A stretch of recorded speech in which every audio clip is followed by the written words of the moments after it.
Good afternoon. My name is Joy McClellan, and I'm really excited to be here today to talk about child welfare, systemic racism in that system, and how we can change our practice and how we serve families to really better that experience for everyone, including us as working within the system. So thank you very much for coming.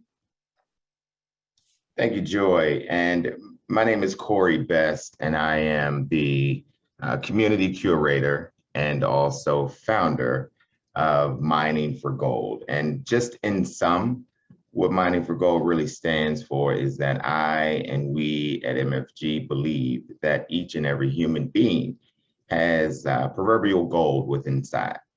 And so when I think about the child welfare system and how we're even structured, we often tend to focus on what's not working well in a family, the deficits, the risk, how we prevent bad things from happening. And so MFG really takes from Andrew Carnegie and recognizes that in order to find the full humanity of an individual, we must not dig for dirt, because if we were to dig for dirt, we will find exactly what it is we're looking for, right?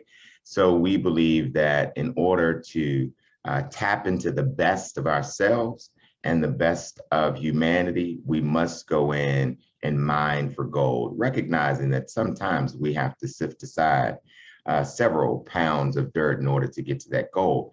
And for the workforce, I think it's important for us to realize that if we do not find that gold, that probably means we're just not looking hard enough, right? So the context for today is a little bit of history, and Joy and I, we will do our very best, even though we're not in the same space. I'm from Florida. I live in Palm Coast, but you might be able to see some really bad drapery behind me and a brown door that's not usually very appealing for the Zoom screen, but I am at the Child Welfare League of America conference, partaking in a few things. If we can go back one, Joy, that would be amazing. So what I do want us to do before we really dive into content, I know Ty, I said that we are a lecturer. I don't want to be a lecturer today. I don't want to give you a lecture. That's one title that I don't hold on to well, right? My parents were kind of lecturers.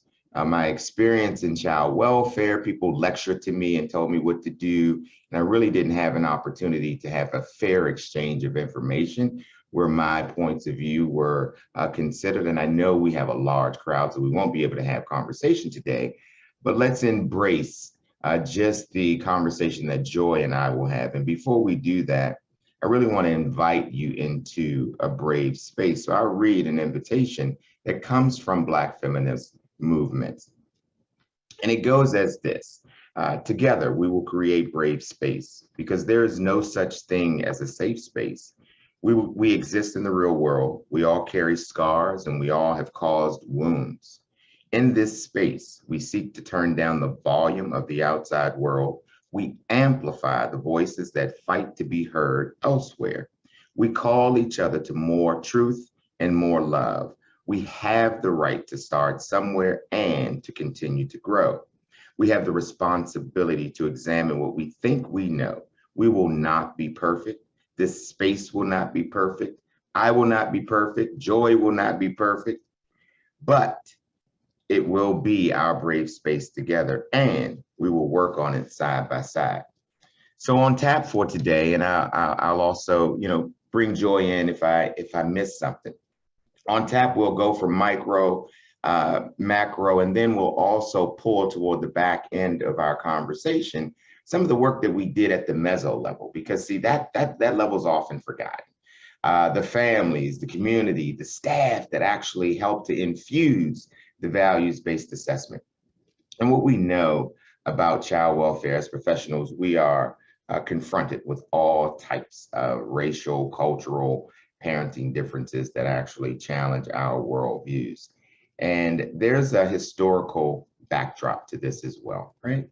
And so what I mean is, if we know just a little bit about the racialized history of these United States of America, we recognize that it wasn't until 1964, 58, 59 years ago. Let that sink in for a second. 1964, that individuals were seen as legal human beings. And so if we know that in 1964, there was a legislation that said, please remove signs, please do not discriminate. We no longer can say out loud in public, in workplaces, racial epithets, nor can we discriminate based on race in any institution, right? That bill also never explicitly used the word racism, right? So when we think about where Black and beautiful brown children were in 1964, they were just beginning to be engaged and introduced into the conversation about child protection and child welfare.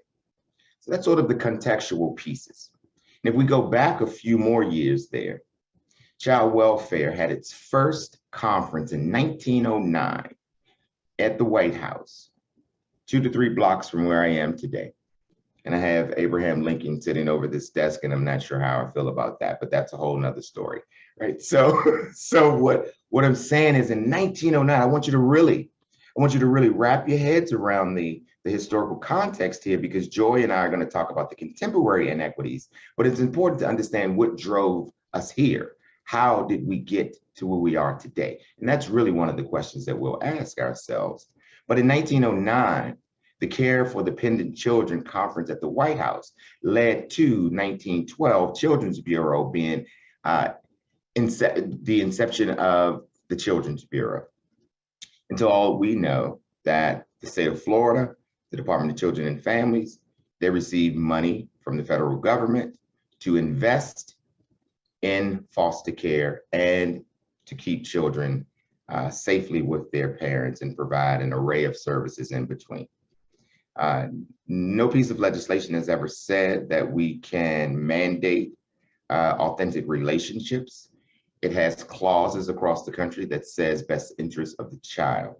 But to go back to 1964, we know that in the 50s, there was this thing that people started to talk about called welfare, right? Welfare. And so there were some social safety nets provided for individuals. And most of those social safety nets did not include the welfare of Black children. Because if we look at 1950s to 1964, Black children, if they were with their families and societies and communities, were discriminated against and could not engage or have equal access into any institution, then what makes us think they also had access into our human services institutions? So just to give you some of this history, it's really important because this is the foundation as to how we got to where we are. And I haven't really leveled up and pulled out the indigenous plight of our child welfare history. So in the 1800s, Pratt is known to say that we wanted to kill the Indian and save the man, right? Kill the Indian and save the man.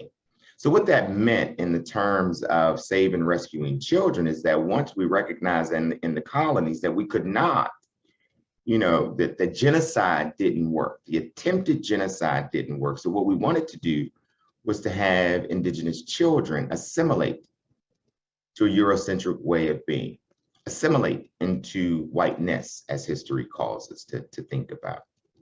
And so then we have orphan trains, right?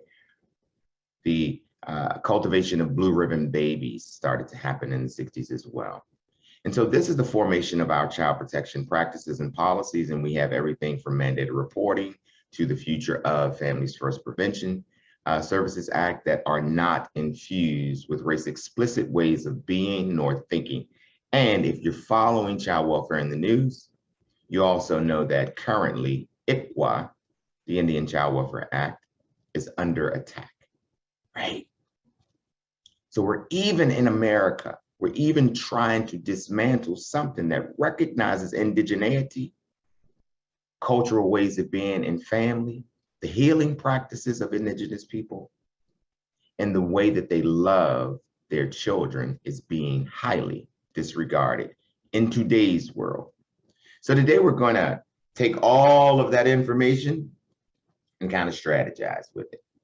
Because one thing that I want to pull out before I hand it over to Joy is that in 1962, 63, right before the civil rights legislation was passed, there was a doctor by the name of Kemp. And Dr. Kemp did a lot of research about shaken baby or battered baby syndrome. And his research was critically important for the field to understand that as he was seeing families in his doctor's office with these mysterious bruises, bumps, breaks, falls, he started to recognize that there was a pattern here. And so what we did as a country is we took Dr. Kemp's research and we created what was known as the CAPTA, Child Abuse and Protection Treatment Act, right? So through CAPTA, CAPTA also was the funding that said we wanted to use dollars to ensure that we were supporting children in a different way. And as we are supporting children, we also developed what's known as a mandated reporting system. And so that mandated reporting system took CAPTA dollars, where those dollars could have been invested in families, and we created a mandated hotline system that is currently used, and I'm speaking from Black and brown body perspectives, with the biases that are embedded in our practices, with the animus that is embedded in our practices, with the thought of people being non-human embedded in our practices, and the belief that families could not care for their children who are now 100 years off the plantation. But it's amazing to me that mothers, women care for white babies on the plantation, even out of the bosom of their own breast. And in the 60s, we say that Black families can't care for their own kids. And they were the primary caregivers for multiple generations of their own kids and also their enslavers' kids.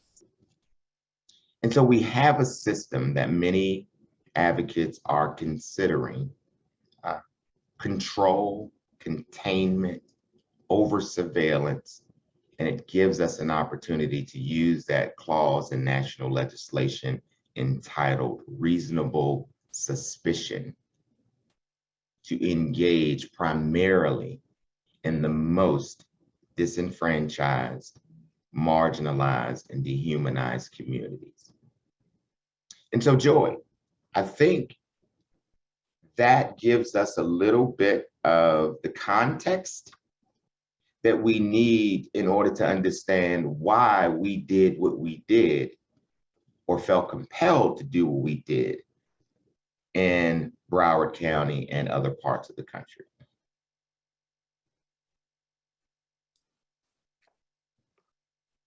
Thank you, Corey. And that's a perfect introduction because I wanted to start out by talking a little bit about Dorothy Roberts. My lens is as an academic and a child welfare educator over the past 19 years now. And so as a person who teaches child welfare, I've been using the seminal work of Dorothy Roberts for all of those years. And she most recently released a book this year called Torn Apart that I've already been through a couple times. I'm clawing through it so that I can fully incorporate that work into my class in the fall. I pulled out this quote to really illustrate her perspective very clearly.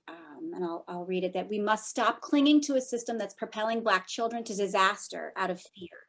We can envision and build a world where tearing families apart to meet children's needs would be, and I want to give my emphasis here, unimaginable, that we would never even consider such a thing, right? And so one of the things that she has been promoting since releasing her book on all of her speaking engagements is ending mandated reporting. And the hashtag end mandated reporting is Dorothy Roberts hashtag. And she's really pushing now through her work to indicate, just like Corey just did, that that practice in and of itself, you can draw a thread all the way through that and see that it perpetuates racism and oppression in almost every way. I had a talk with a colleague here about how mandated reporting is really the stop and frisk of child welfare. And we can just see the parallels between the overrepresentation of Black and brown people in prison as being the exact same thing as how they're being treated in child welfare. So I just wanted to start the conversation from my perspective as an academic and a person who was a white woman in doing child welfare work. Dorothy Roberts is my primary informant, and she's calling for abolition. So that's where I'm coming from this morning. And yet, let's stay there for just a second, Joy. Right. So you said a couple of things that I think that we have some really educated folks on our call today, right, and some people who have a myriad of experiences. But I'm curious to know, when I mentioned reasonable suspicion, right? So you talked about stop and frisk. What is that? Like, can we help people understand what that is, what that means, and how it correlates to how we are engaging with our families who might live in conditions of poverty? Well, as a social worker who took the calls and did the investigations, I can tell you that it was a certain type of family that came to the attention of us as child protective investigators. It wasn't families very often that looked like me. It was families that were going to the health department or the emergency room for their primary care. It was families who were sending kids to school that were hungry and dirty and needed better housing and better resources. It was, the same sorts of families that, because of implicit bias and racism, are stopped on the streets to be searched for some suspicion that's really internal to the person stopping them, as opposed to the person being investigated or potentially arrested, right? So it's that same, coming from my perspective, I get to decide who is suspicious, and I just think about how that is so much more significant in some ways than a criminal trial, if it could result in the loss of your child forever. Well, I appreciate you talking about the differences in criminal cases, right? So we know through history and data, and we'll talk about a little bit of child welfare data in just a moment, but there's two larger pieces of rights that we have as human beings that are constantly being infringed upon. And I don't think that the workforce thinks about this enough, but I want to break it down, and Dorothy Roberts talks a little bit about it. However, we have really, when I say we, myself included with a group of parents, some academics across the country, we're looking at the fact that CPS, even when there are cases of verified child abuse and neglect, right? So I want to go there because I know we have a group of people who are like, abolish the system. What does that mean? Can we replace it? Right. But I want to first say that the Constitution tells us, the Declaration of Independence tells us that when governmental systems becomes harmful and destructive to human beings, that it is as citizens, it is our responsibility to abolish said system. So it's really not a bad word, right? It's a system that is causing some, on a large scale, 53% of Black children have been deemed, will be exposed to the child welfare system by the time they're 18 years old. 53%, Chapin Hall data, it is Googleable. 53% between 0 and 18 will have at least one child welfare interaction. Right? That's a lot of people. So what I mean is, there are two constitutional rights. Fourth Amendment, all of us live in a home, right? A dwelling. We know that our home is one of the most protected pieces of Americanism, right? We as Americans, we have a home, we can protect it, we can stand our ground, we get to let people in as we will, we get to tell people, no, you can't come in, right? That's our duty, to protect ourselves against illegal search and seizure, to simplify the Fourth Amendment, right? And then we have the 14th Amendment, which you, Joy, talked about. It gives us information that we need as people to understand what due process means. And it also tells us in the 14th Amendment that we are naturalized as citizens on this soil, regardless of green card status, race, religion, sexual orientation, or what have you, that if there is any type of interaction in my life with the governmental system, especially law enforcement, or anyone that represents a system that can have the reach to dictate what goes on in my home, I have the right to due process. So families aren't even getting their Miranda rights written. Families aren't even getting their rights to an attorney given to them. In many cases, before a shelter, there has to be a court order. And so what we understand about, as we unpack the data, right, what we understand is that across the country, up to 73, 75% of the children removed have been indicated that these removals or this search and seizure of children, and that may sound drastic, but that's exactly what it is, we're seizing children, have been voluntary.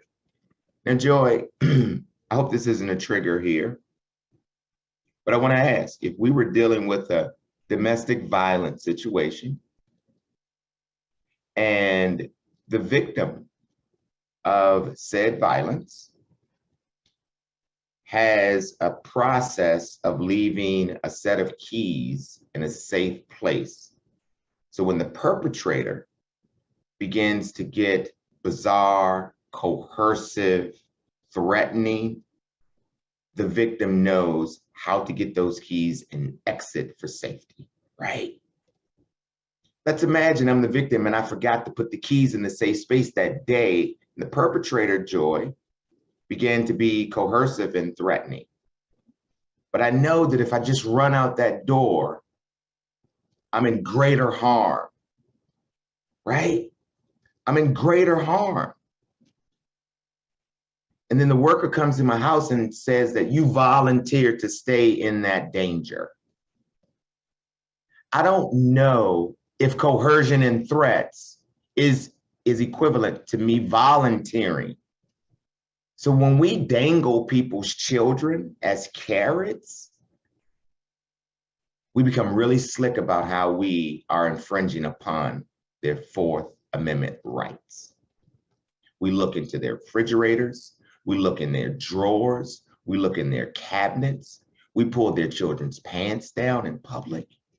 We do things that are so dehumanizing and diminishing to the soul of who I am as a person.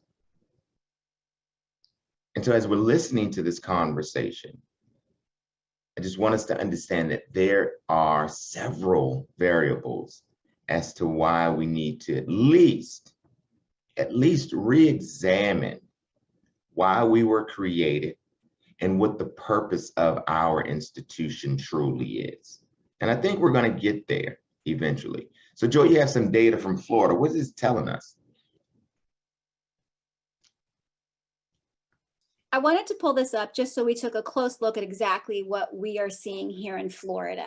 I think that probably everyone on this call already knows this from the work that they do or the material they've been learning, whatever their context of practice is, but it is certainly accurate that Black and brown families are hugely overrepresented at every stage of the child welfare process here in our state here in Florida. So I just wanted to put this up here so everyone could take a look and see that that this is accurate and current information from 2021. And so this is, like Corey said, this is not an old issue that's been resolved.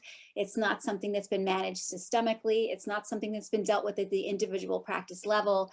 Oppression and racism are happening at every stage of the child welfare system, at investigations, at verification, at removal, at discharge, and at whether or not they ever get home again. And in fact, I did my doctoral research on indicators of kids never getting back home, of kids sort of turning 18 in long-term foster care.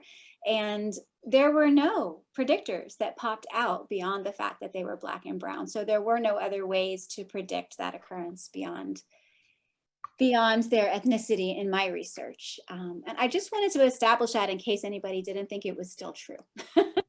Honestly, from this. And then, right before this, I was talking to a young woman, a white woman who was in the child welfare system here in Florida that I worked with, and she's since left the state. She's living in a different state now. And I told her what I was doing this morning, and I shared some slides and asked her for some feedback. And she was like, oh, that's great, because I really did see that Black families were treated differently. And she said, but also this will make things better for everyone. It'll make things better for my family too, because if we're all able to improve our practice and improve our self-awareness and our ability to do that micro level work, everybody benefits, right? Because she is a white family, experienced horrible circumstances in the child welfare system and is so thrilled to be out of it and loved many people in it, many of her care providers in it. But she too could see that this work that we'll do to improve our practice and ameliorate this level of overrepresentation is going to improve services for everyone, because racism hurts everyone. So that's just sort of how I wanted to move forward, as well as identifying that racism is happening here, and our work to ameliorate that will be good for every single kind of family that we serve. Joe, you really make some valuable points, and I think it's worth us maybe even jotting it down for some journaling prompts, right? And one is, how do we think about what racism has cost me as an individual, regardless of what body you're in? And also, is it possible for me to see my humanity in another person, even if they don't look like me, live like me, are educated like me, right? Have the same socioeconomics as I do? And I think that becomes a larger part of the conversation, that when I am able, Joy, to recognize that I see my humanity in you as an individual, right? So when I see my humanity in you as an individual, I am more alike than with you, aligned with you, than I'm not. And therefore, I also see that, Joy, when you are no longer experiencing oppression, discrimination based on your sexuality and your gender, then I am free too, right? But I am not free until you are, Joy. And I think about that daily, and it makes me even more compelled to do the work of justice, liberation, and belonging, because I know that you are now a member of my body, right? You are a member of my community. And it takes, for me at least, and I think we'll get to this individual piece here in just a second, right? It takes for me to start from my personhood in order to even think about how I might change a practice, a system, an institution. No, I completely agree. I remember a conversation we had along the same lines where we were talking about something, and you said, yeah, like, what if the judge just asked her why she didn't leave? And I was like, yeah, that's what happens.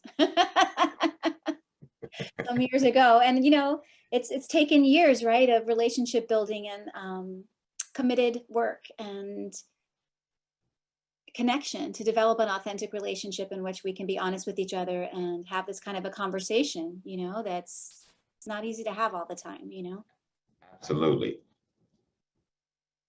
And so, I mean, this is just one set of data, right? These are just one set of data. But what we know, as we start to drill down, that Native Americans, African American, Black children are overrepresented in just about every system across the country, and almost at 2 times the rate in the child welfare system per racial category.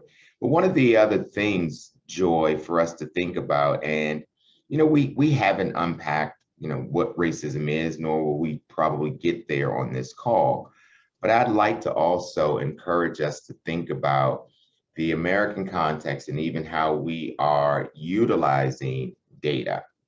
So I think we could utilize data in a lot of different ways. One is what baffles me is why, Joy, why do we compare non-white children to white children? Mhm. Is it not, in your opinion, right? Is it not still utilizing whiteness as the standard? Mhm.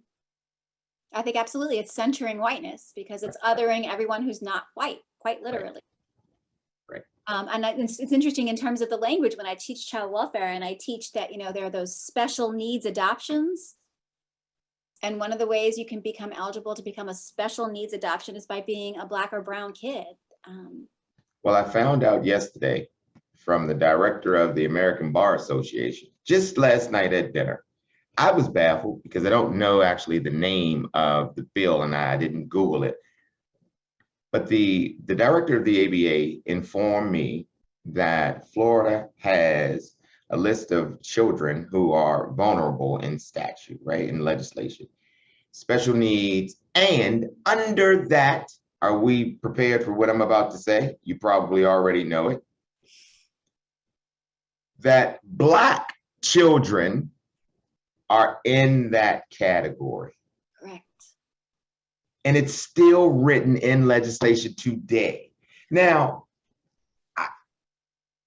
I'm baffled by even the context of what's happening at the state level with what we can and cannot talk about, right? But also how we're even framing a person's identity. We're saying that Black is a risk factor. That's exactly right. And then I explain to my students, oh, but it's okay because that makes them eligible for more resources if they are adopted. And see, these kids never get adopted. That's what I would teach them, you know? Yeah, so we could stay here all day, but let's see how far we can go today. So I was introduced to this work by the Family Engagement Advisory Council of Broward County, which is a parent group with whom I've been working closely in Broward through our race equity work there that I do with Corey. That is a huge informant both to my teaching and all of the work that I do in the community. And so they introduced me to the work of Sean Ginwright and a book called The Four Pivots. And as I considered how to present the information today, this seemed like a really current, relevant, and insightful way to frame our conversation. I only read the book myself. I'm not going to pretend I'm an expert on this. I see Christina there. I almost want her to introduce it. But Sean encourages us to shift the way that we're thinking in several categories in order to create more opportunities for equity and authentic relationship and transformative relationship for all of us. He is an educator, but infuses social justice work as well as social work and child welfare work on an ongoing basis through his teaching and his academia. So the first way he asks us to do that is, and we're going to go through each of these individually and then apply them to some of the content for today. The first way is a shift from lens to mirror, and real broadly, this means we need to be looking at ourselves. I can think a lot about how I look out at the world through the lenses of a white woman, a social worker, a child welfare worker, and that certainly informs how I move through the world. But to improve the way that I relate to others, especially families that don't look like me, I need to be turning that gaze towards myself and learning and growing and developing more awareness of my internal bias, of my triggers, of what makes me angry or upset, or I just need to get better at being a person and being relatable, which means that people can relate to me. So that's the lens to mirror piece. And just one quick thing on the lens to mirror. I think it's worth, and I also learned from Sean Ginwright that what he is sort of providing us probably things that many of us have talked about and around the water cooler or with some intimate friends and families. But this mirror piece is critically important. So in the work, even in justice work. So the book was written to gear at people like you on the call who want to advance a semblance of justice. Without having a blueprint, we haven't had justice, we haven't had liberation, we haven't had a sense of belonging in America's history. So we're kind of creating, right? We're imagining even as we're building. But the lens to mirror piece really says to me that I must remove only thinking about the work from a lens, like a racial justice lens, from an equity lens, from using my analysis and my education to engineer solutions for people who are external me, right? That's a power grab.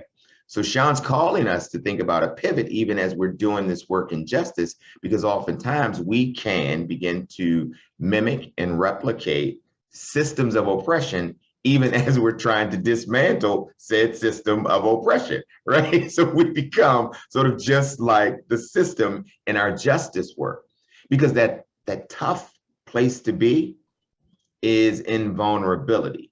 And so joy, what the mirror is when I look in the mirror gives me an idea of where my blemishes are, right? The mirror gives me an idea of what I need to do, right? If I need to shave or primp differently or whatever it might be. Right. But I also know something important about the mirror if I'm looking at the individual for just a moment. I don't look at the mirror. I don't see myself first thing in the morning. I'm not the first person I see, right? I'm the last person I see in the morning and the last person I see at night, right?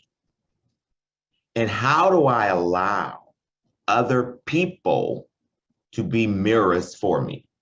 And that's going to be a critical piece of authentic partnerships with parents. How might we allow those that are in our services or within our institutions become mirrors for us? So therefore, Joy, you and I are mirrors for each other. You can allow me, you can tell me how I'm showing up in your life and vice versa, right? Because I have blind spots. And that really does, you use the word vulnerable, which is such a big, it's the main word for me in all of this work, is you have to feel safe enough to be vulnerable. And that, I don't know what that means for each of us personally, but if you're not able to be vulnerable in this work, I don't know that it's the work for you, because you could do a lot of harm. Well, you just named something, right? I have no idea who's on the call, and nor do I understand, nor do I know their racial category or how they identify. But Joy, I think that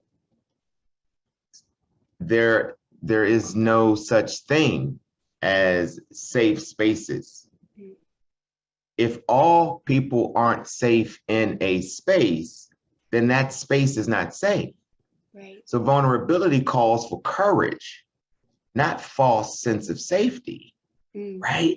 A false sense of safety means that I shouldn't say that this room is filled with racism because the room has 90% white people in it. And when it comes to safety in that room, I'm told that I need to make white people safe while enduring the stereotype threats and the harms that are in that environment.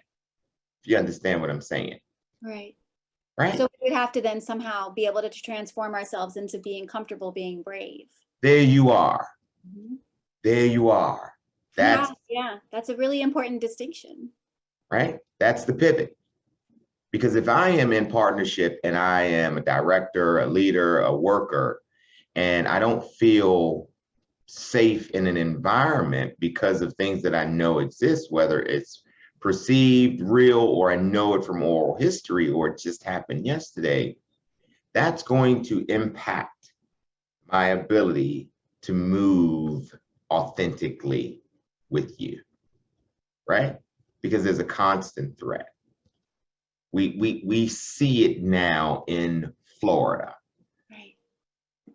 There's a movement to ensure that we're not talking about things that are meant to develop us as human beings, because it seems to be set up to diminish people who are in power and who are non-people of color, right? So maintaining safety for whom? Joy, right? And those are parts, that's just a glimpse of the conversations that Sean Ginwright is asking us to have, right? Because those kinds of conversations, Renee, you're the only chat I saw today, and I don't know how that is possible, right? We have chat. Oh, yeah. Hey. That just popped in my head, in my eyes right there. But yeah, I believe it is frightening, but we mustn't let fear, right, drive us to be incapacitated. So let's move a little forward, because Joy, you mentioned Lynn Samira, and we kind of got stuck there. But do you believe, Joy, and this is a question, right, in your work, do you believe that we can have transformation while maintaining transactional relationships? Ooh, that's a big question. So our system right now is certainly transactional. And sometimes I wonder how transformational a relationship can be when I always have the power to take someone's children. I'm just not sure, as long as I have, and I'm not in that position right now. Currently, my practice in the child welfare system is as a guardian ad litem, so I'm kind of a sideline person. But as a dependency case manager and as a CPI, and in those roles, I had the power to remove someone's children from them. So I certainly worked hard to have authentic relationship. But I know even now in my work as a guardian ad litem, I see people respond to my authority. And whether that's because I'm a white woman, whether that's because I'm in my 50s now, the judge listens to me because I'm a gal, I see it still happening. And I see that I still have to, I don't know if the folks that I'm working with really trust me, because I can see the mistrust sometimes, and I can see how I still have that implied authority and control. So in other places in my life, do I have authentic relationships with people who look just like those families so that I can live and learn with them? Yes, I do, but I seek them out with intention. Yeah, and I think that where we are in our country when it comes to using buzzwords, right? Buzzwords such as transformation, without really understanding what that means for me in my body, in my mind, right? So I believe that in order to transform a system, which fundamentally means, right, means to reinvent oneself, right? How can I have a reinvented system? How can I have a reinvented relationship if I have not truly done the work to build relationships through proximity, if I have not done the work to understand why I invest in my learning in a certain way, why I live in segregated communities, why do I send my children to all white schools and assume that those are good schools, right? These are questions I must ask myself as I am reinventing myself. And I know it may not seem to be specific to child welfare, but I must say that we bring ourselves to any industry. And so the thinking, the worldview, the ideology, the messages, right? And it allows us, I do believe, in child protection to focus on the next pivot, which is problem fixing to problem creating, right? Possibility creating, right? Thank you, possibility creating. On that one, right? Yeah, because we love the problem, right, Joy? And he says it, he calls it out. Problems, it makes us feel good to fix problems. Yeah, he calls it out. Like when we stay in the problem, we love that problem. Now, of course, we know we have to get to the root of the problem. We have to be radical and understand what's driving issues. But there must be an and both, because when we stay stuck in problem loving, as he's suggesting us to think about, we are limited in our imagination and dreaming to create a world that we want to see, right? And I think when I first heard this one question, it has changed my world since that moment. And he says that the first wrong question to ask in any work of change is, what do I do? Right? And the first right question in any work of change is, who am I becoming? Right? When we understand who we are becoming, then we understand where, not how, where we need to do the work. And, you know, I think about who comes. So I teach social work here at Florida Atlantic University. So I have students, I'm flooded in students all the time. And I saw data recently that folks who come in to study social work and child welfare specifically have pretty high ACE scores compared to the rest of the people in the world. And so many of them come to social work with quite a heavy load to manage and quite a lived experience following them and a lot of trauma that they're dealing with individually. And sometimes they can connect immediately to that problem fixing because it feels good and it makes them feel like they're able to work through some of their own issues, and they get stuck there. And then you have to see your client as a problem to perpetuate that.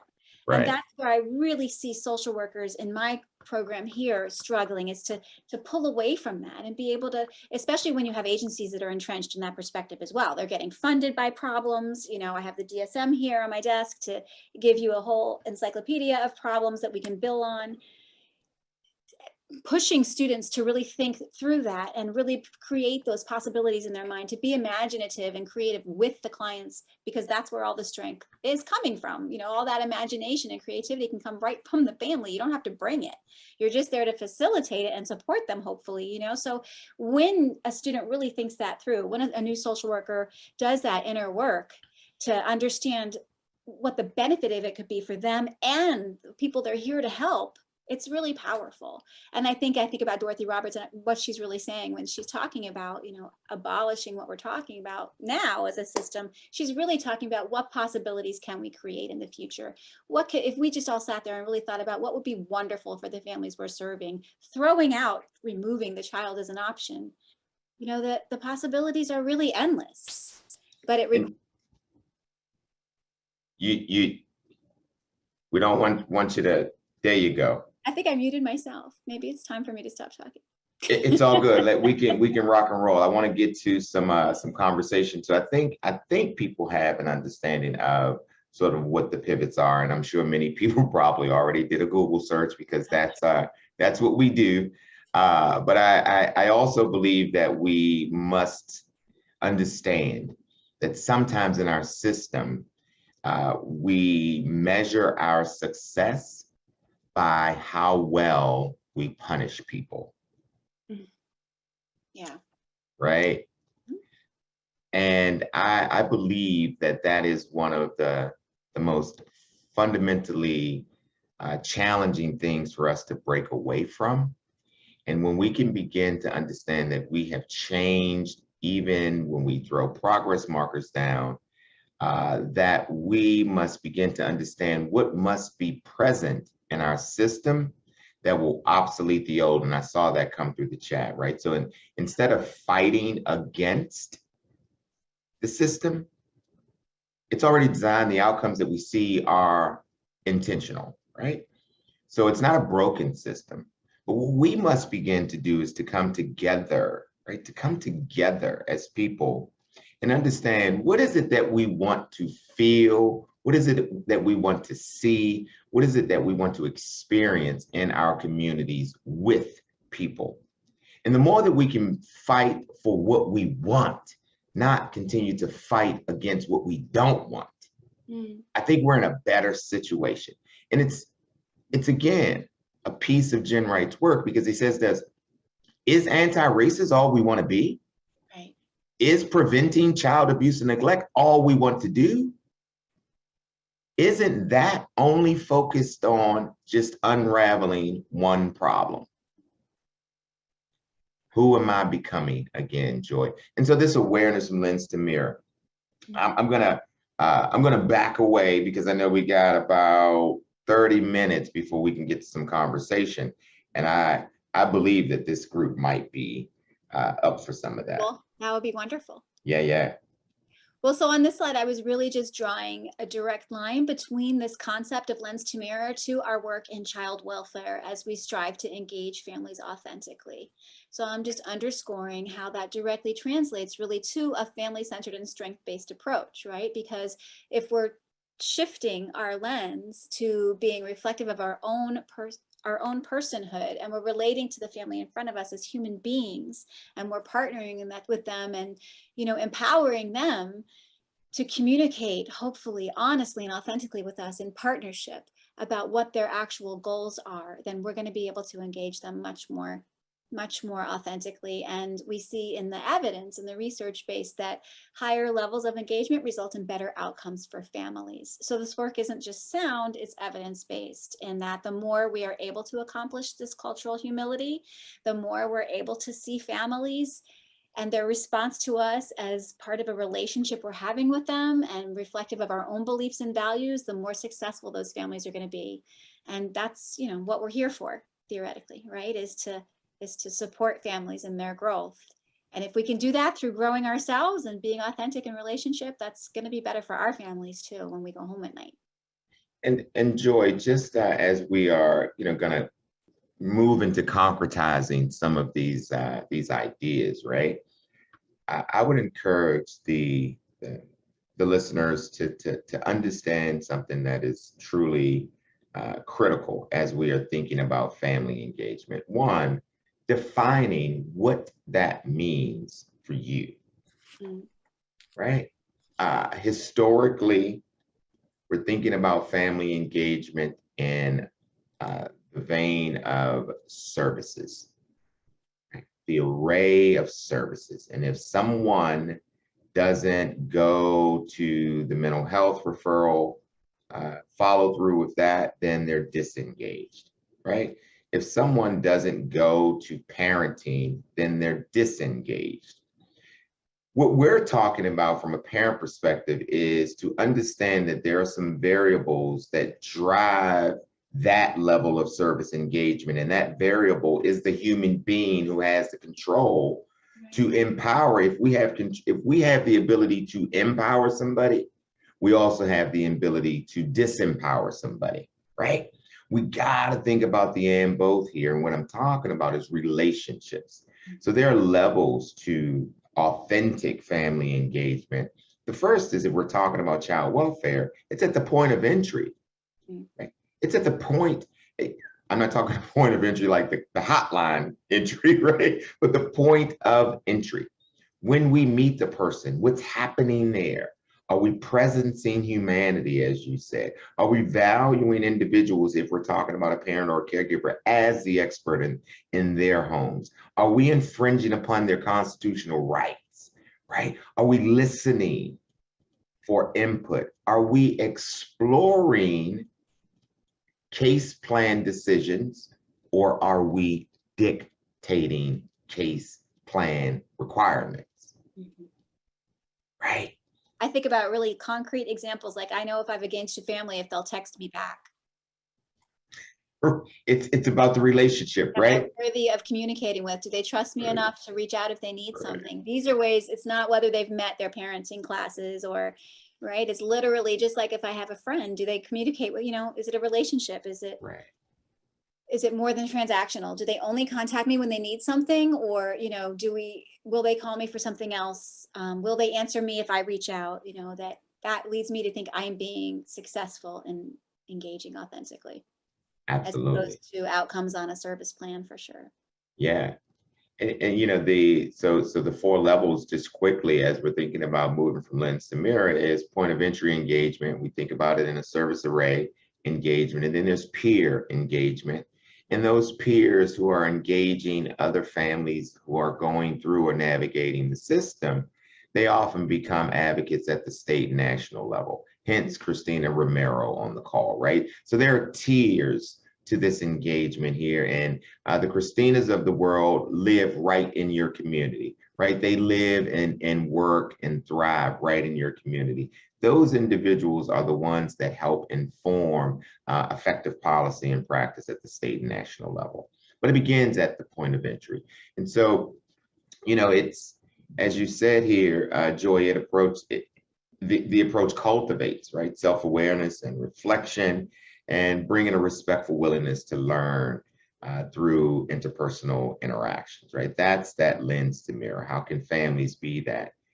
And we know that the relationship is adversarial from the beginning, and the vulnerability is not reciprocal, because You have an advantage if you're the worker.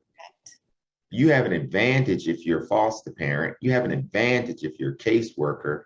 And what I mean is you see all of my ugly, but not one time do we ever have to be vulnerable with our families. We get to maintain power. And through that power, how is it relinquished or shared? It's usually relinquished and shared through becoming getting more proximate and becoming people with people. So sharing power isn't necessarily giving up something. It's actually getting closer to people to allow them to show you their power. And when we recognize that, that's when we're kind of sharing power and moving from lens to mirror. You made me think of two things. One is that, so I talked about how it's difficult sometimes because I'm always in a service relationship to have authentic relationship. My connections with the Family Engagement Advisory Board have allowed for authentic relationship because we relate as colleagues. And so my relationship with that board, as well as with some other families that are no longer being served here in Palm Beach County, does allow for more transformative relationship because I think I can't hurt them, right? I have no power differential. I don't have any authority to be of harm to them. And so that power differential isn't in place in that regard. So that's a good thing. And the other thing I want to say, there was a quote in the 4 Pivots. He's talking about education, but it's reminding me of what you're saying about how as long as we're teaching in an oppressive system, teachers are just going to oppress their students, something along those lines. And I wonder if that translates to child welfare too, you know, how it's such a struggle for social workers not to use that power in their interpersonal relationship with families when they feel pushed or defensive or on guard for whatever reason in their whole life. You know, I think that was powerful, that comment. Yeah, I think power is a misunderstood concept. I'll just say briefly, power is relational, right? It's relational. And what I mean by that is, let's take, I saw HB 7 in there. Yeah. Let's take that for a moment. If I continue to say that those individuals who are in Tallahassee, they need to change, I'm giving them all the power and saying that I have no ability to make change happen, right? Mm-hmm. People who I ascribe power to have the power, right? So Joy, I ascribe more power to parents who are being harmed in child welfare system than I do the system itself. It's me asking the system to become responsible stewards and wield their power differently, not in an abusive way, right? So in my networks, when I begin to say those that are in my network have power over their lives, have power over their decisions, have power to influence mass change, then the way I see people start to change, right? And I think that our system, workers, frontline, middle managers, supervisors are given, right? They're ascribed all of this power and therefore begin to wield it, whether it's unintentionally or not, in abusive ways that cause harm, pains, and scars to those who are experiencing systems. Right. That, as I heard in a family presentation recently, it changes their lives forever, you know. Irreversible harm that forever changes their lives based on an individual decision in that context. Prolonged trauma, right? Mm-hmm. Yeah. So what else we got, Joy? Let's give the people some stuff. So we've talked a little bit already about that connection between individuals and changing that relationship from being transactional to transformational. And you know, really, Jen Wright suggests then that the only connections we're going to have that are transformative are going to be through our own vulnerability. So again, our brave, courageous work towards self-examination and being vulnerable and being wrong and having to say you're sorry and messing up and making reparations. All of these things are required of us if our relationships with families in the child welfare system are going to be transformational. And I can tell you, it's definitely worth the work. I grow immeasurably from every transformative to the relationship that I have in this regard. But yeah, you have to be brave. You have to be willing to have people call you out on your behavior all the time. You know, I think that might scare people off. Well, I think you have to be willing willing. to recognize how you see people, right? When I can recognize that it's not fearful for me, Joy, for you to call me out or in, right? That's not scary for me. What's scary for me is when I look in the darn mirror and recognize I got biases, that I dislike people for things that I've been told about them, right? That's what's scary for me. What's scary for me is to recognize it for myself. And then when I know you see it, right? When you see it, this is the mirror work. Right. When you see it in me and I didn't see it, I deny it. And I get to deny that it exists because of what power I have based on my heteronormative ways of being, based on people ascribing more power to men than they do women, right? I get to say, based on the advantages the world has given me, and if I'm talking from a white body perspective, I get to tell you, you don't get to call me out on my stuff, right? Right. So I the can fear, the power disparity. the fear ain't you calling it out. The fear is me seeing it. Oh, that's a really good point. I'm afraid to look at it. Mm-hmm. And everything I've done, and I've done a lot in my life, it's Googleable out there, good people, right? But I'm just saying, like, and it ain't all been good, and it ain't all been bad. But one thing that I know is that people who look like me, we have to always magnify their ugly, right? Even when people have both ugly and good in us, what I encourage people who are a little more hesitant to do the mirror work is to understand that sometimes we have to step into the mess to know it stinks. Mm-hmm. And if you are in right, accountable relationship with a person, right? And you begin to recognize that person as someone who is human to you, right? You get a lot of opportunity to grow with that person. Trust me, parents know there's no such thing as perfection. So I don't know why we have to walk around with such stoicism. And that begets a lot of trauma. And also that shows how we are, even in white body, attached to oppressive systems. So I value the calling in.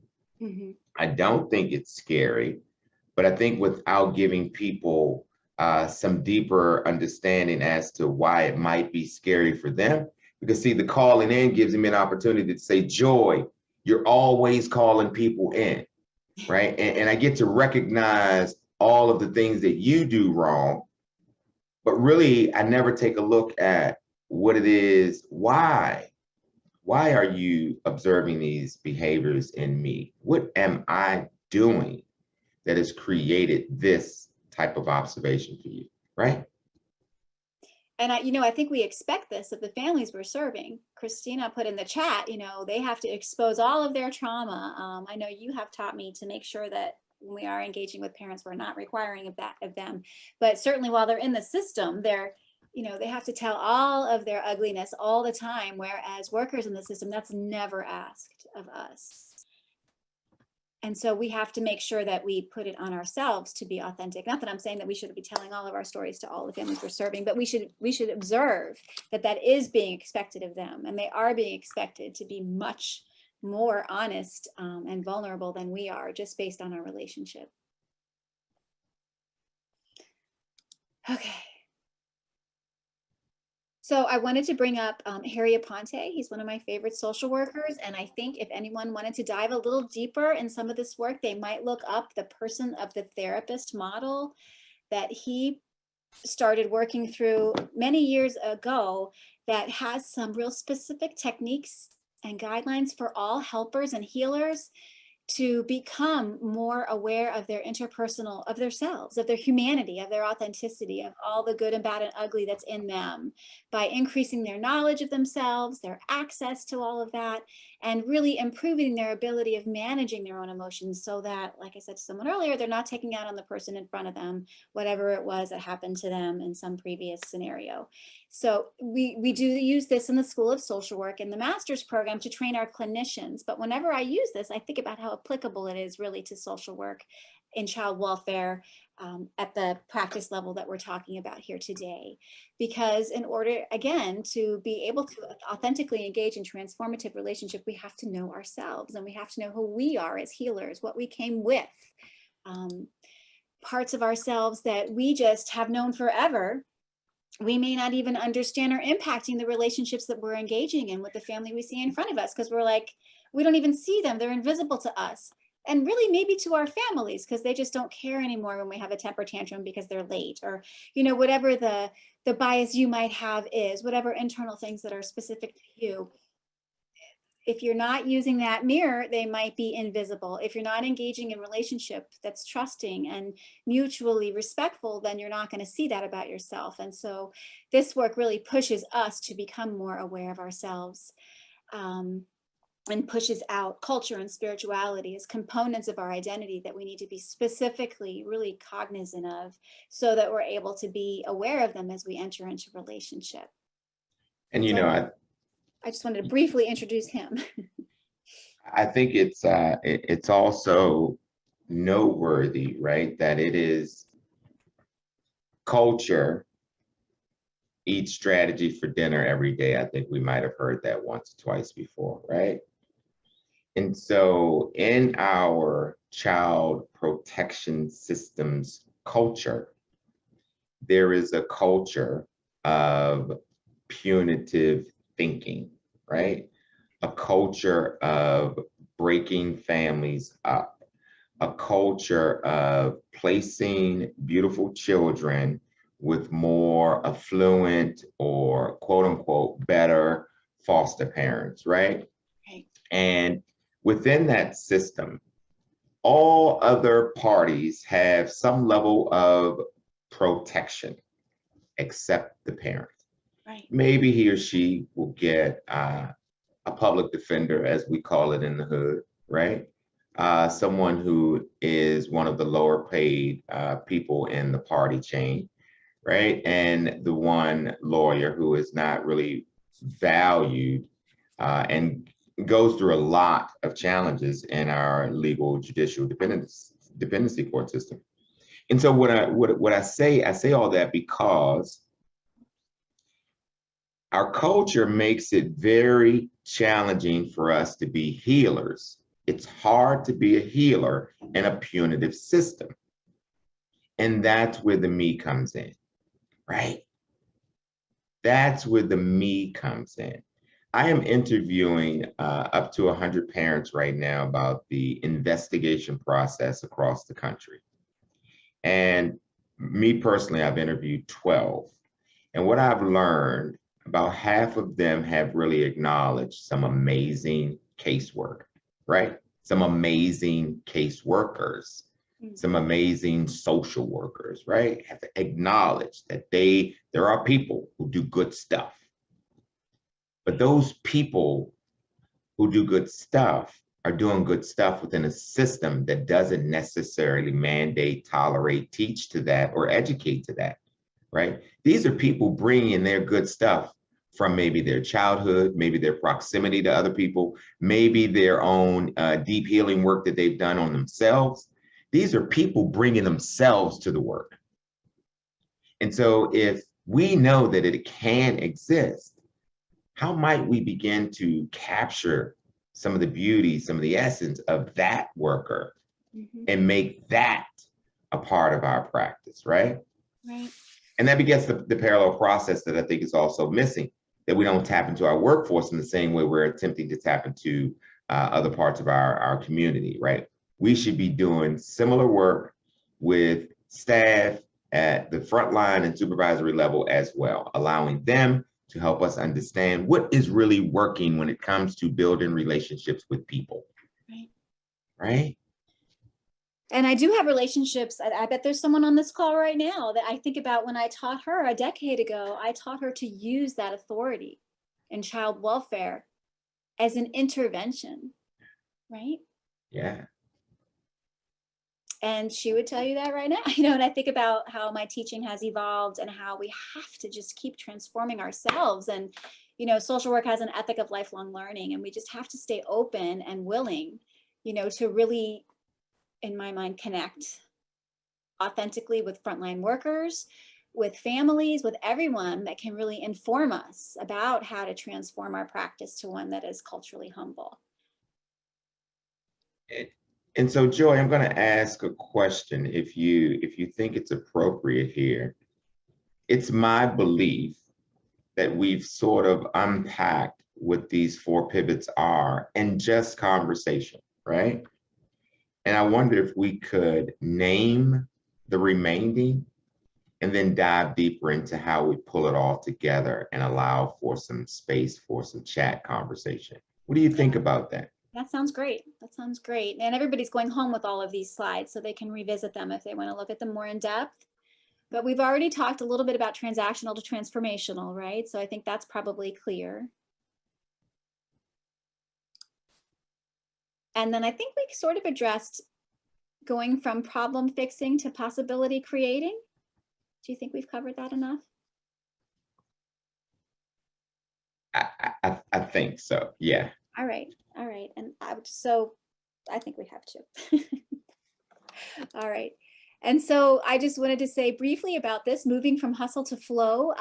Again, as a social work educator, I see some students on the call, they all know in my program, we are emphasizing interpersonal work, and what we often call that is self-care.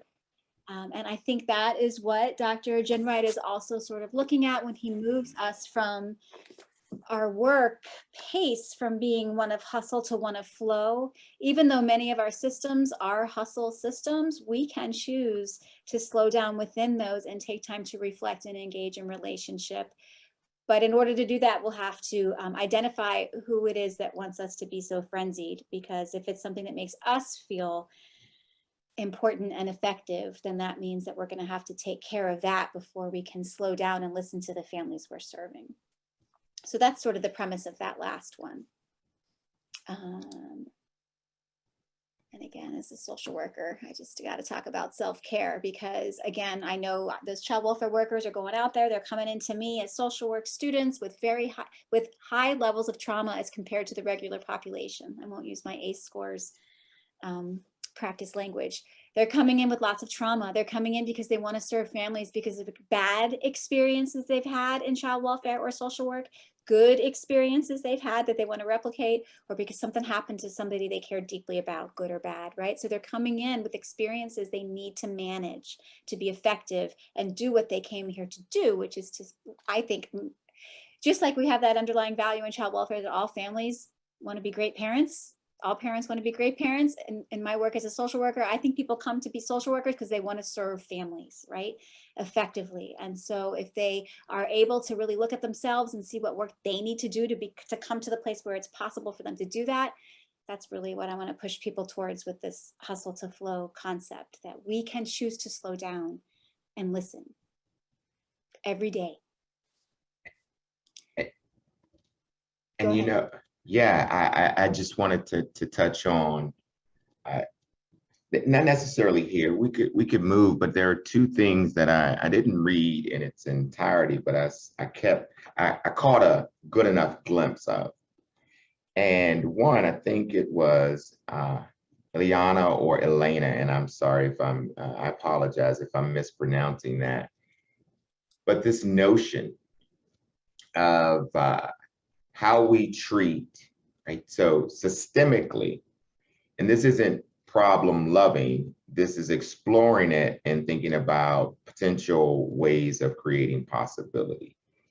And so we have a structure now that the end of 2021, the state of Florida spent 10 times as much money on placing children in foster and adoptive and congregate environments. And that number, Eliana, Elena, was $429 million, right? That's the exact number. And the state of Florida spent $38 million on preserving, strengthening, and keeping kids safely at home with their parents, caregivers, or in kin settings. 10 times the amount of the money. So what I want to say quickly is that in order to spend $429 million, we also invested in beds, we invested in more workers, which means that we need more workers to remove more families. We need more beds to place more kids in those beds. I had a lemonade stand when I was younger, right? And I know that simple product and demand 101, whatever I invested in, if I invested in lemons, then and some water, I was going to make lemonade. If I invest in foster beds, I'm going to fill those beds, and that's what I'm going to get on my return. But this notion of caseload capacity is critically important. And I want to call your attention to what the state of New Jersey has done as a way for you as the worker to begin to, one, advocate for yourself.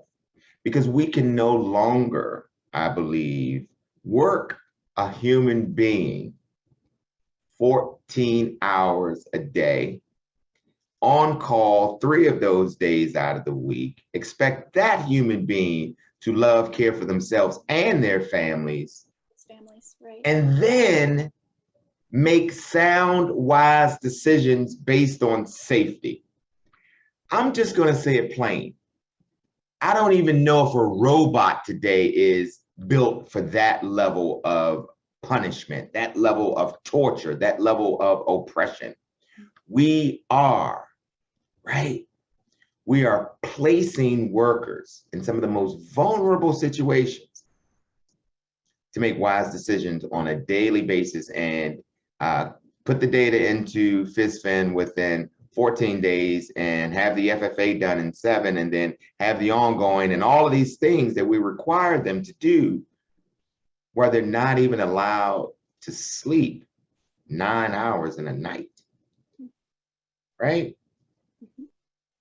It's absolutely true. What we're asking, what we've been asking, what we were asking before the pandemic, what we asked during the pandemic. Right. It's challenging. So New Jersey has a piece of legislation, is why I mentioned them, and they have enacted a law that says their DCF in New Jersey cannot allow a worker to have more than 15 cases. Wow. Like they put it in statute? It's real. Yes, it's That's real. Amazing. It's real. Yeah. So that's possibility creating for those advocates out there for the workforce well-being, right? It's important because that will translate into how we treat families. We know that if you've been in this field for 10 to 20 years, 5 even, you could probably count on one hand how many times you've experienced an egregious case of child abuse, right? Sexual, physical, psychological. Those aren't the bulk of our cases, right? Those are not the bulk of our cases. The data tells it, it's been the trend forever, right? It's always been a 75, 15, 83, 17% ratio, right? So 83 to 85% of our children in care are in care because of neglect-related occurrences. And if the workforce weren't so tired, they might be able to ensure that families are have the ability to stay together, because that worker can also become a support, a partner, a navigator, right? I'm just reflecting, I have a colleague who was a very dedicated employee in the child welfare system who she just got worn out, and she realized it about herself. She was confronted with a horrible situation, and she just realized that most efficient and easiest thing to do was not the best thing for the family. And that yet that decision was being made because it enabled the people that were doing the work she was doing to move through their days, to get through the day. Right. You know, foster care is easier than kinship care to place. And so when she realized that decision point, it was so frustrating for her. And, you know, I don't know that she'll ever return to the work. We need to support people doing this work in a way that's more authentic and more effective. Because somebody has in the chat about moral injury, and that's absolutely true. You know, we need to take care of ourselves, or we're not going to be good enough we're not going to do any good for anyone. We Absolutely. have to be aware of that traumatic experience, that vicarious trauma we experience when we're involved in these cases, so that we can take care of ourselves and our own families to be good enough to take care of other people's families. Amos, get away from there. Yes, Aiden, get away. So Joy, there is a little bit of hope, right? Yes. Just a little bit of hope. And let's talk about that for a moment. Well, one thing we wanted to address at this point was how we sort of incorporated some of these tools in Broward in order to develop more authentic relationships with our families. And the first thing we wanted to identify was the ways in which we incorporated parent feedback in both the values that would underscore and undergird all of our work at the very beginning, as well as into sort of the feedback loop of how to improve the system. So Corey managed the community cafes. Did you want to talk a little bit about that? Yeah, so to dive a little bit deeper, you know, I hope by now you are in a good enough space to understand that we have always been in the mindset that we must strategize with our racialized history. So that's a part of everything that we do. And in Broward, there was an opportunity to look at, again, the meso level. So the community cafes are a methodology utilized to have productive conversations that promotes a level of change. We had those conversations, and I see that there was also something in the chat that we need staff and family voice at the center of decision making. Mm-hmm. And what a hell of a partnership that would be, right? And that is, we should consider that as the next level of advocacy, because I believe that the outcomes and the ideas are aligned. We have just created division within our system. And so what we did was just that. We talked to staff, frontline workers, supervisors, and executive level leadership. And we asked the institutional perspective, where does racial justice accountability begin and end within your institutions? We asked families about treatment, about access, about relationships, about how they feel through the child welfare, the trajectory, the entirety, the continuum is actually what I'm looking for, the continuum of their experiences from the moment they enter care to the moment that their child was placed in foster care, or even to the moment that they were reunified or had their rights terminated. What should effective casework look like at each of these decision points, right? And so what we came up with were a set of values, and we developed a concretized tool that sort of infused the late 70s and early 80s work, the late 70s and early 80s work of anti-oppressive social work practice. We also leveraged the work that had been done in trauma-informed. And I want to pause there for a moment, because where we are in 2022 is that we are still working on a set of ideas that centers whiteness and centers whiteness pretty explicitly. And that is the ACEs tool. So the ACEs tool did not incorporate 385 years of racialized generational trauma. It was a study that looked at 70% people who graduated college, 70-some-odd% people who were white, and then we take a white doctor and also a white insurance company, Kaiser Permanente, and Dr. Folletti, and we come up with this amazing tool that takes all the fun out of dysfunction for all of us, right, in 1995 through 97. And you talk about vulnerability, we had people in conferences, large and small, standing up saying, I have 4, I have 8, I have 9, right? And all of these things. But when it comes to conversations about race, people want to sit down, not stand up, right? But what we know is that we have to move a little bit further and understand that we cannot consider ourselves trauma informed if we're not race informed, right? That is a hard stop there. I'll say that. And the reason why we utilize the work in trauma is because in Broward, I got a lot of pushback about we can't measure things that are so subjective, right? How do you measure family engagement? Well, I tend to disagree with that somewhat because I looked at trauma, I looked at the modalities, I looked at some of Sam's principles, I looked at all the work that had been done in multiple institutions, I looked at all the money that you all were trained, was invested in your training, and it boiled down to trauma informed is pretty relational. Like it's all about relationships, right? So, and we're benefiting from it, right? Medicaid providers, clinical providers, all these people, right? Just benefit. That's a whole nother story. So where I went was I used that as proof that we could do something. And we sort of came together as a collective, right? And understood that there was an idea that we could measure family engagement. And I also recognized through partnerships with 28 institutions in Broward, the community in Broward, Casey Family Programs. Joy was part of the process as well, just to really understand that I needed some support to really cultivate this and make this become something that was valuable and that we could measure.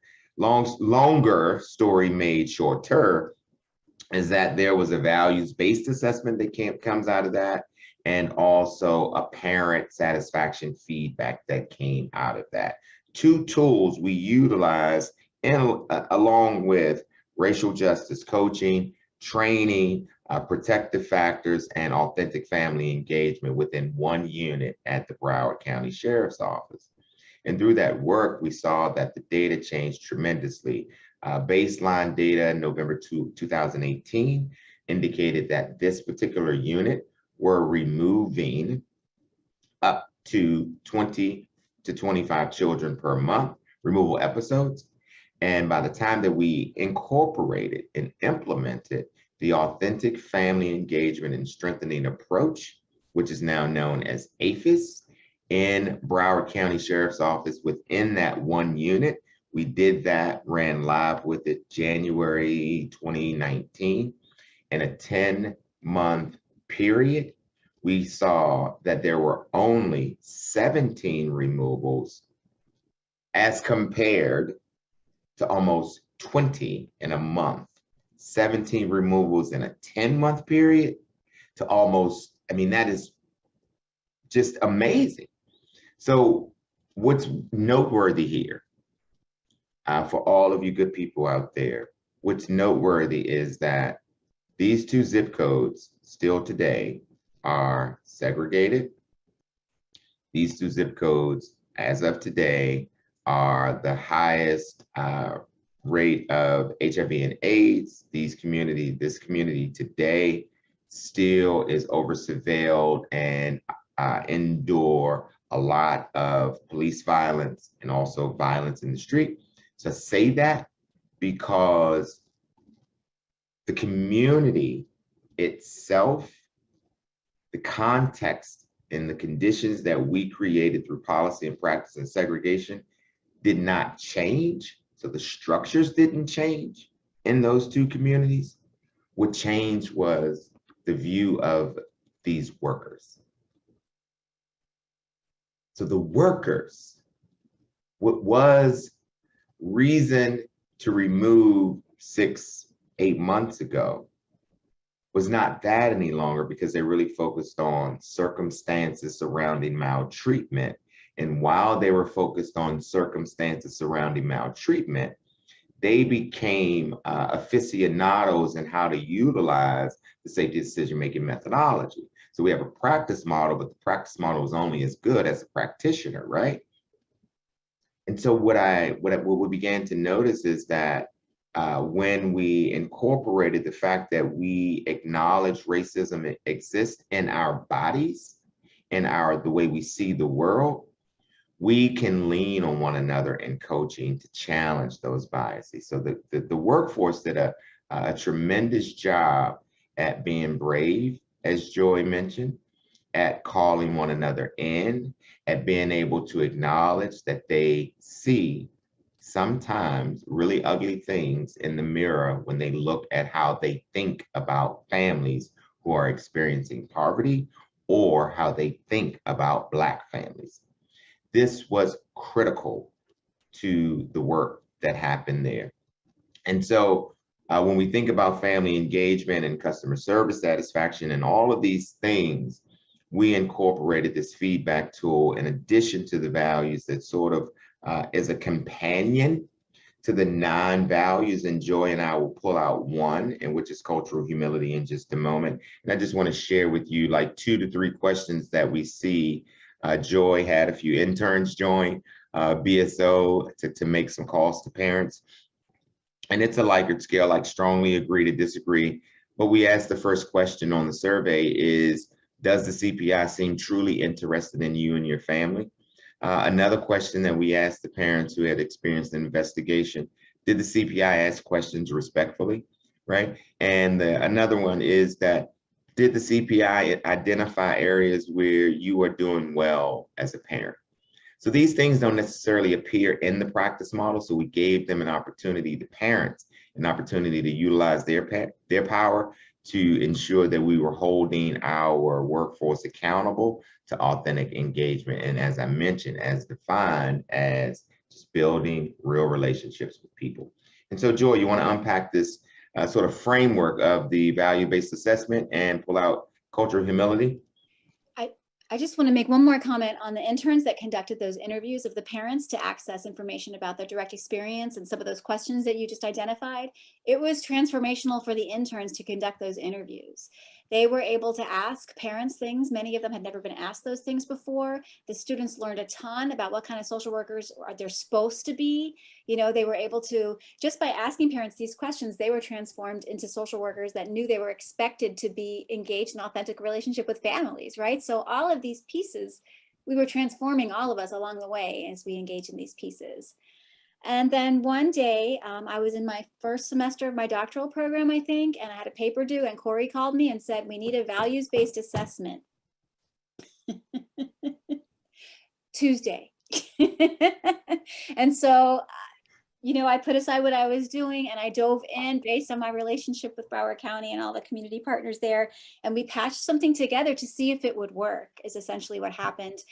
Goodness, didn't we identify some of these questions from a speech therapy curriculum? Others. Well, it wasn't the questions. So the questions, the framework came from physical therapy. So what was unique about that is there was no such accountability tool in child protection. Child welfare, right. Right. Exactly right. We went looking and there wasn't one. Yeah. So we didn't want to reinvent the wheel, but it's amazing how physical therapy holds themselves accountable to a way of being with people. Right. But we in child protection had no such tool. No, we felt we were just fine in that regard, I guess. And so we identified values like altruism, caring and compassion, self-awareness. We've talked a lot about that today, as well as diversity and there were sort of operational questions, just like you see here for cultural humility for each of those values. But because today was a conversation about cultural humility, we wanted to spend a little more time just looking at this one so that you could identify how we operationalize this concept from the perspective of a CPI and how they could demonstrate that cultural humility, what it would look like and feel like and sound like to the family they were serving. Because if we just kept it up here as some, you know, value that we ascribe to without understanding how we can be this, back to Corey's things, how are we going to change it? Who are we and how are we going to change? How are we going to transform ourselves? Then we're never going to get anywhere. And so this values-based assessment really gave us a process through which we could both assess folks, and again, while they're reading how they're going to be assessed, they're learning who we think that would be best for them to be, right? So as an educator, I had like this cross purpose. And you know, since we, you know, we're chuckling a little bit, I also had a thought, and maybe, you know, the participants will probably find this as not shocking. Can I get us to mute, please? The participants may not find this is shocking at all. But this assessment is a self-assessment, right? So this is going back to that looking in the mirror piece, right? So we have to find a way to kind of mitigate the falsehoods that are told, or the way that we actualize ourselves, right?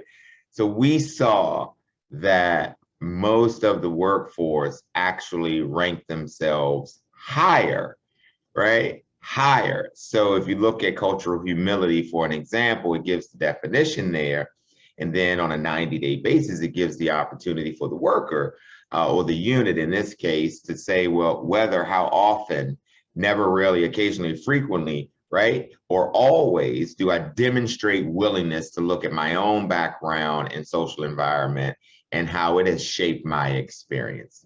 So many of the workers actually said that it was between frequent and always that I do that. So what we're saying is that every time I go into a community that I never grew up in, that I think is one of the worst communities in my county, I'm always saying to myself, well, how did I develop these ideas about this community? So this piece about humility is really looking at my own pieces. And how we found that out is the values-based assessment tool was also utilized as a supervision tool, right?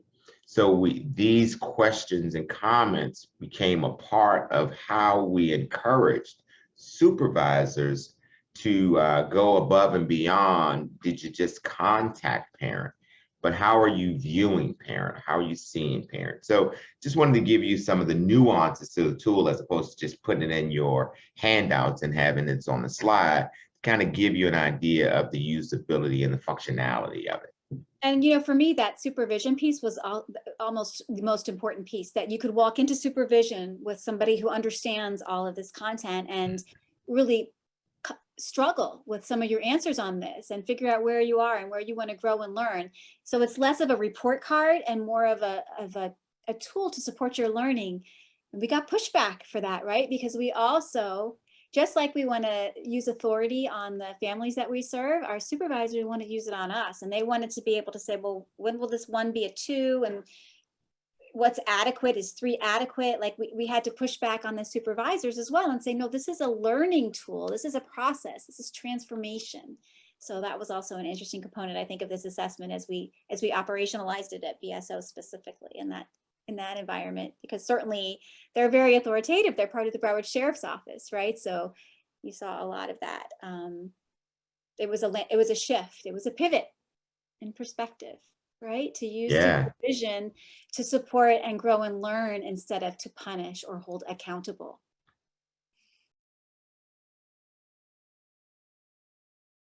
So let's just open it up.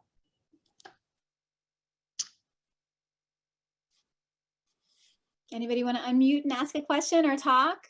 So I'm seeing Kia, I have a question for you. We're missing reform. So let me ask you a question before we dive into that comment. Are you more along the line of reform, or are you more along the thinking of revolution and newness?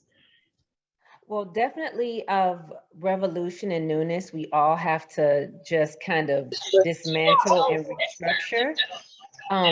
But what I was talking about reform is just how our prison systems are supposed to be a reformative system, and you're supposed to be able to rejoin society and continue to work and take care of yourself and your families. But so many things are snatched from you, and we're former incarcerated people can't do that. You just can't, and it's so hard. So I wasn't just talking about the child welfare system. I was just talking about in all of our systems.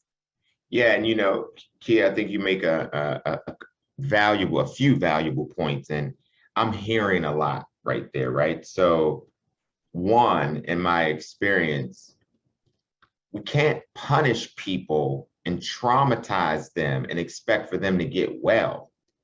Like, that must stop.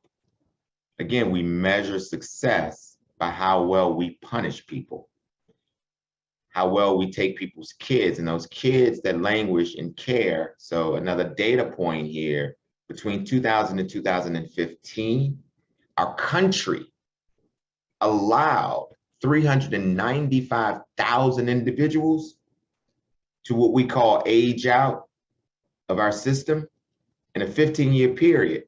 Now, Kia, we can probably assume out of that 395,000 in a 15-year period, how many of them ended up in, there we go. See, you see where so now we see the interconnectedness of our systems. So all of our systems are about the child welfare system.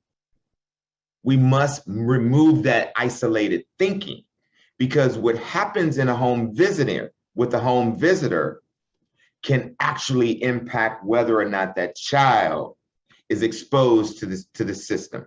And that child may or may not be returned to their families, but may experience a congregate environment in Alabama, right? So when they go to Alabama, we know what's happening in Alabama, right? They go to Alabama, they're in a congregate environment, and then they end up, maybe, it's a likelihood, at least the data tells us, that our children who are aging out of foster care do not go to college. But we use college, Kia, as a benchmark for success. We don't use family connectedness as a benchmark for success, right? So I'm maladaptive when I even enroll in college, whether you're giving me Chafin Fundy or not. And then I think about, all the maladaptive coping mechanisms. And I don't know that maladaptive is the right word. Survival mechanisms people utilize in their lives that stop working at some point. And we think that somehow they can just flip a switch. And,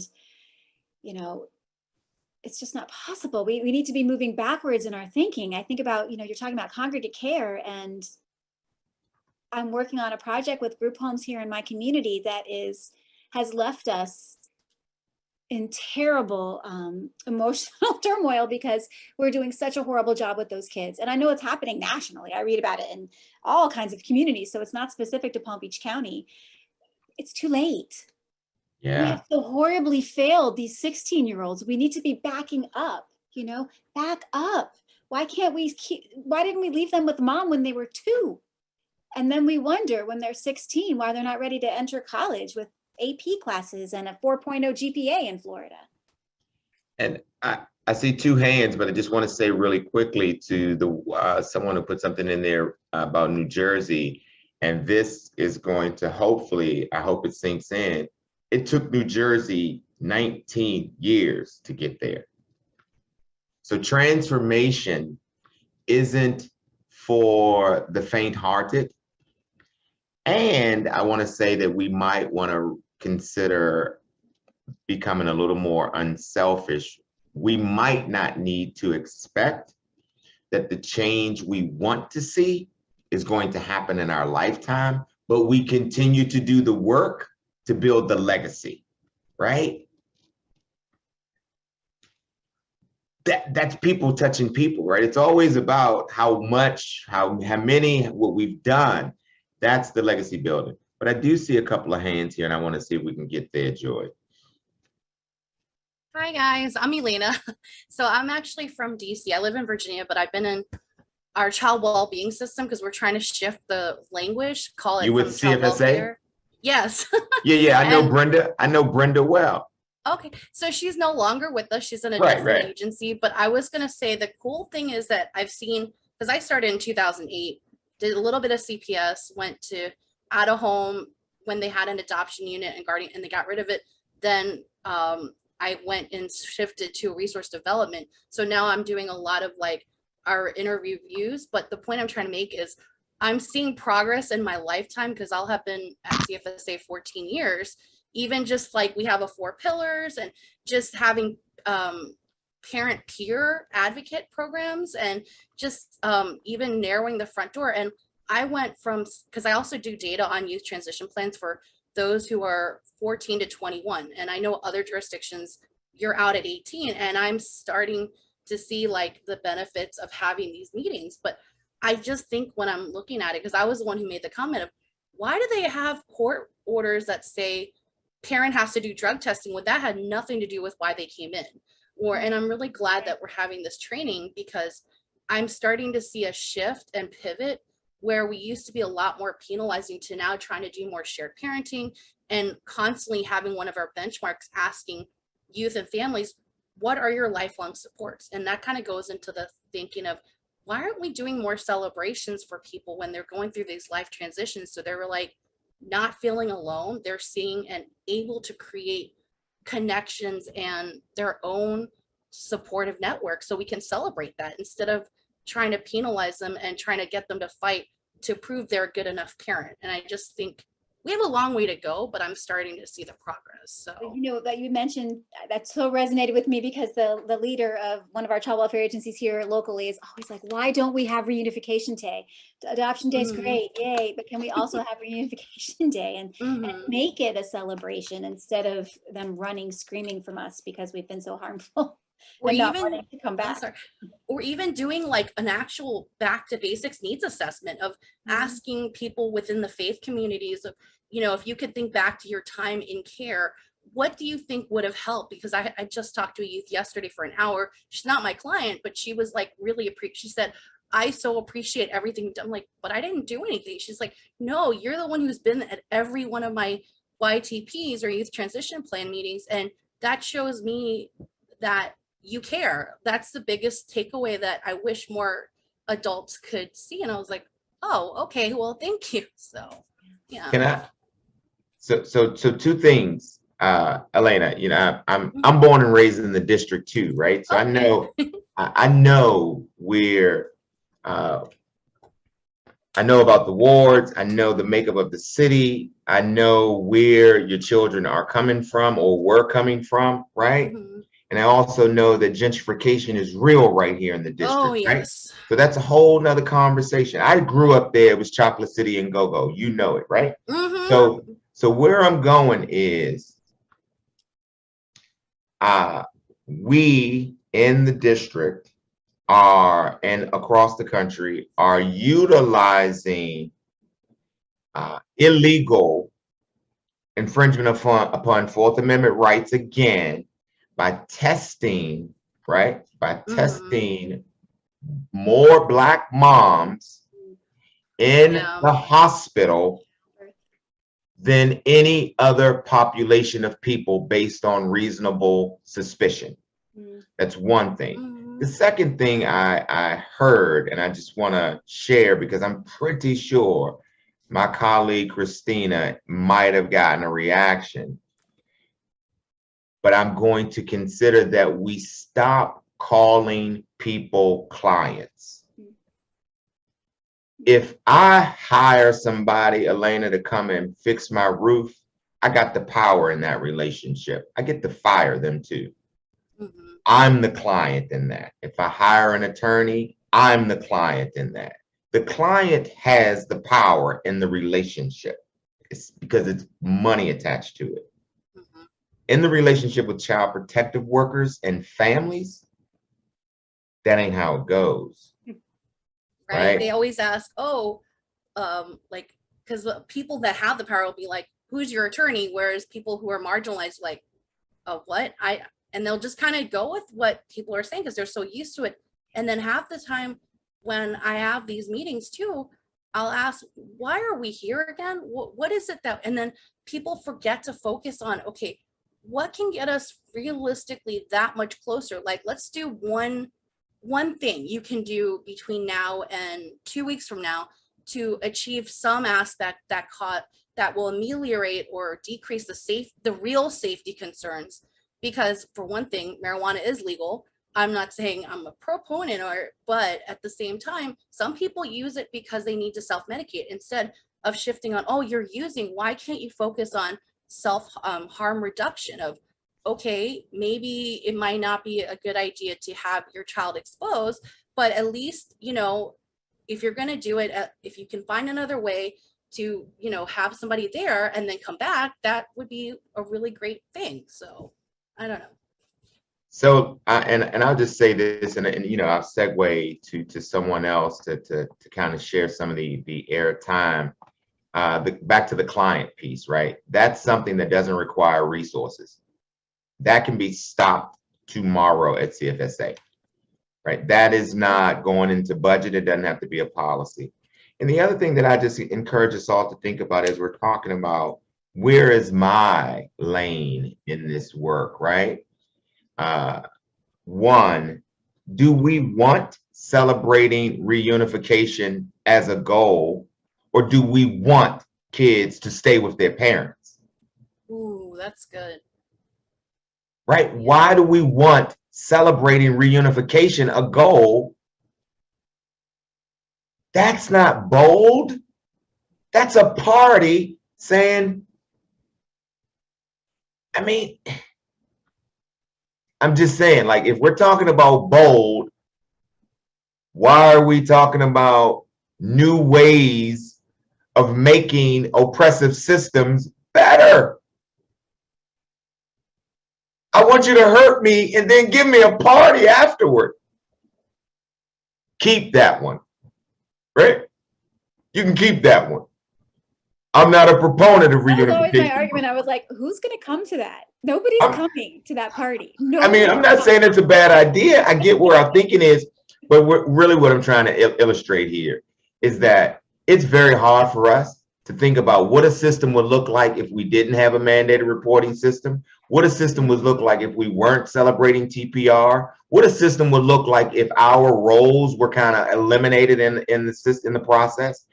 It's hard for us to imagine something that hasn't been done before. But I do know one thing: we did not make a whole lot of tweaks to the candle. Electricity was created, lights were formed, right? We didn't sit around the table and say, how do we make a better candle so we can have lights? We said, what do we need to do to see? And I think that's the question. Is this big enough? Because if we keep it small, we're going to continue to be in this cyclical kind of way of being, of only tweaking. And in 25 years from now, we're going to be saying the same thing. There's a lot more caseloads. We're not treating the workforce well. The policies haven't changed. And it might be because our ideas haven't gotten as big or equal the magnitude of the problem. Maybe that's a better way to say it.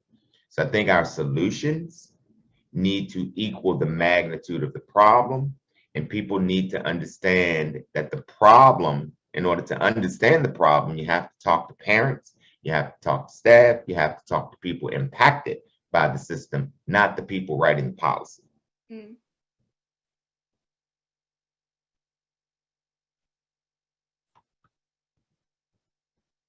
Derek, are you still with us? Yeah, I'm here. I'm here. Hey, everybody.